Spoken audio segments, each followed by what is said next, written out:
Hayyul hadi bi ajmal zikra sallu ma'ana. Bismillahirrahmanirrahim. Assalamu alaikum warahmatullahi ta'ala wabarakatuh.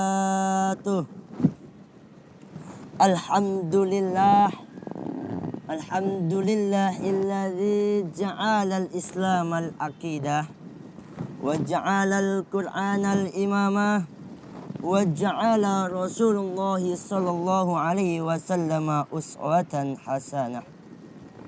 Ashhadu an la ilaha illallah wa ashhadu anna Muhammadan abduhu wa rasuluhu la nabiyya ba'da.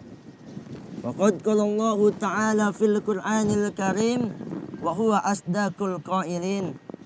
A'udzu billahi minas syaitonir rajim. Bismillahirrahmanirrahim.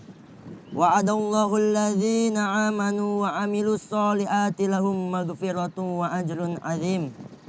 Al-ayah. Yang saya hormati pada juri yang arif dan bijaksana, yang insya Allah selalu memegang keadilan dan kejujuran di setiap perbuatannya. Yang saya cintai kaum muslimin wal muslimat rahimakumullah. Pertama-tama, puja dan puji syukur mari senantiasa kita panjatkan atas kehadirat Allah Subhanahu wa taala, yang mana Allah telah menurunkan nikmat, taufik serta hidayahnya.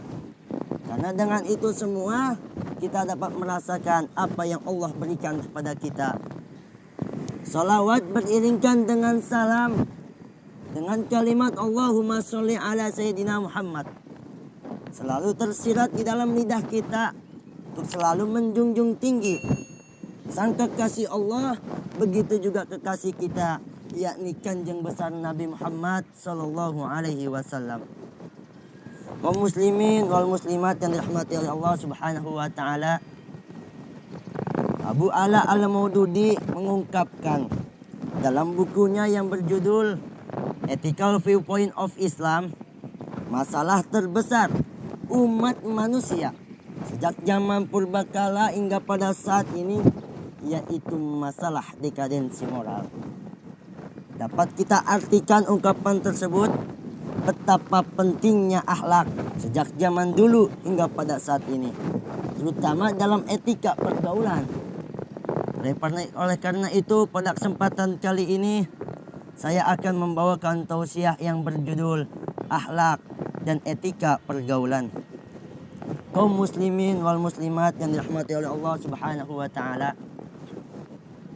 masalah akhlak pada saat ini sedang mengejala, mewabah, terutama di kalangan pergaulan para pemuda, yang nantinya bisa menimbulkan benih-benih kemaksiatan, di antaranya mabuk-mabukan, perjudian, bahkan perzinaan. Padahal kanjeng Nabi besar Muhammad sallallahu alaihi wasallam telah mengajarkan kepada kita tentang akhlak dan etika dalam pergaulan. Bahkan beliau contohkan dengan akhlaknya yang mulia. Saking mulianya akhlak beliau, Allah jadikan beliau sebagai suri tauladan yang baik bagi kita. Sebagaimana yang tertera dalam surat Al-Ahzab ayat 21. Bismillahirrahmanirrahim. Laqad kana lakum fi Rasulillahi uswatun hasanah. Al-ayah. Telah ada pada diri Rasulullah sallallahu alaihi wasallam itu suri tauladan yang baik bagi kalian semua. Ayat di atas telah memberikan gambaran kepada kita betapa mulianya akhlak baginda besar Nabi Muhammad. Lalu mengapa sih Allah tidak menjadikan malaikat sebagai suri tauladan kita? Karena hakikatnya malaikat dan manusia berbeda derajatnya. Al-insanu ma'al khoto'i wan nisyan. Manusia mah tidak akan pernah luput dari yang namanya kesalahan, tidak akan luput dari yang namanya lupa. Ketika Allah berikan mereka kenikmatan, Allah berikan mereka musibah, banyak di antara manusia yang merupakan Allah Subhanahu wa taala, yang berbuat kesalahan kepada Allah Subhanahu wa taala. Sedangkan malaikat tidak pernah berbuat kesalahan kepada Allah, apalagi melupai Allah Subhanahu wa taala. Oleh karena itu Allah turunkan manusia dengan akhlaknya yang mulia, yakni Kanjeng besar Nabi Muhammad sebagai suri teladan yang baik bagi kita semua.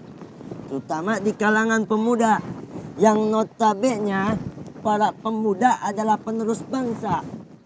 Sebagai generasi muda yang nantinya sebagai penentu maju atau mundurnya sebuah negara. Karena di zaman yang ganas, yang panas pada saat ini, banyak para manusia, para pemuda remaja yang menyepelekan akan akhlak dan etika dalam pergaulan. Mereka anggap remeh, mereka tinggalkan, mereka tidak memperdulikan, hingga pada akhirnya mereka terjerumus pada pergaulan yang buruk yang mengantarkan diri mereka sendiri kepada jalan kemaksiatan. Mereka rela membodohi otak mereka dengan narkotika. Mereka rela menghinakan badan mereka dengan membuat tato. Dan mereka tidak akan memikirkan apa yang akan terjadi pada diri mereka ke depannya. Karena di dalam diri mereka tidak pernah ditanamkan akhlak dan etika dalam pergaulan. Maka kaum muslimin wal muslimat, kita harus selalu menjaga akhlak dan etika kita dalam pergaulan, agar kita tidak terjerumus ke dalam jalan, ke dalam pergaulan yang bebas dan buruk. Lalu bagaimana sih ini caranya kita terhindar dari itu semua?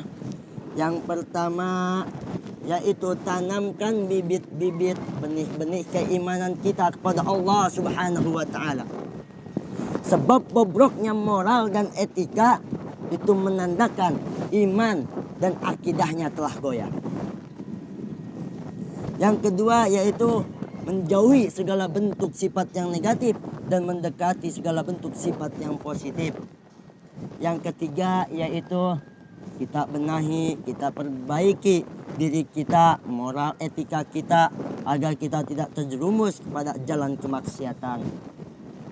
Maka dari itu, mari kita kuatkan, kita tingkatkan keimanan kita kepada Allah Subhanahu wa taala dan selalu menjaga akhlak dan etika kita dalam pergaulan. Dan lebih bagusnya lagi kita bisa mengajak sanak saudara kita, teman-teman kita, kawan kita, sahabat kita kepada jalan kebaikan. Insya Allah dengan itu Allah memberikan balasan yang setimpal, karena itu semua sesuai dengan janjinya Allah yang terdapat dalam Quran surat Al-Maidah ayat 9. Bismillahirrahmanirrahim. Wa'adallahu alladhina amanu wa amilus solihati lahum maghfiratun wa ajrun azim. Allah telah menjanjikan kepada orang-orang yang beriman dan beramal soleh, bagi mereka itu ampunan dan pahala yang besar. Kaum muslimin wal muslimat yang dirahmati oleh Allah Subhanahu wa taala, dapat kita simpulkan, dapat kita uraikan tausiah pada kali ini betapa pentingnya akhlak dan etika dalam pergaulan di dalam kehidupan.